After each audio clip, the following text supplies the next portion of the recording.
एक बार फिर मैं आपके समक्ष एक महत्वपूर्ण विषय लेकर आया हूँ।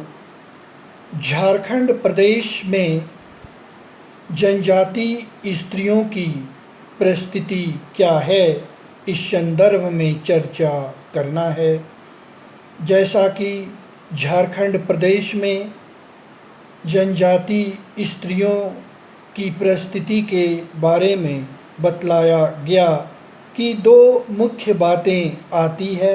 पहला पितृसत्तात्मक परिवार और दूसरा मातृसत्तात्मक परिवार। दो ऐसी जनजातियां हैं जिसमें मातृसत्तात्मक परिवार है और वंश माता के अनुसार चलती है। खासी और गारो ऐसी जनजातियां हैं जिसमें मातृवंशी परिवार की भूमिका होती है। इसमें माता के वंश के अनुसार परिवार का कार्य चलता है। अगर किसी पुरुष का विवाह होता है तो उसे अपने पत्नी के घर जाकर रहना पड़ता है और उसका वंश माता के वंश के अनुसार होता है।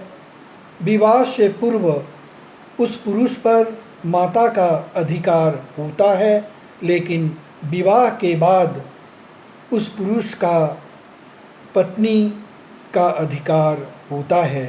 अगर उस पत्नी का पति का मृत्यु हो जाए तो विधवाओं को बहुत समय तक विवाह करने की छूट नहीं होती है, लेकिन अगर विवाह करना है तो मृत पति का भतीजा से उसका विवाह किया जा सकता है, जैसा कि वर्णन किया गया है, लेकिन उसका कुछ मूल्य चुकाना पड़ता है।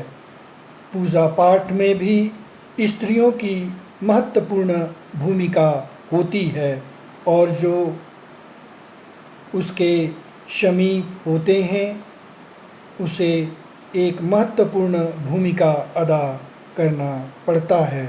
इस तरह से देखा जाए तो खासी और गारो जनजातियों में स्त्रियों की भूमिका इस प्रकार है, लेकिन दूसरे जनजातियों में पितृसत्तात्मक वंश भी होता है और पिता के वंश के आधार पर चलता है। देखा जा रहा है कि जो स्त्रियां होती है उनका मुख्य कार्य होता है बिनाई करना और उसे बाजार में ले जाकर बेचना, जिससे आर्थिक विकास होता है। खेती के क्षेत्र में देखा जाए तो झारखंड की स्त्रियां आगे हैं। वो खेती करती हैं और आर्थिक विकास में सहायक होती हैं।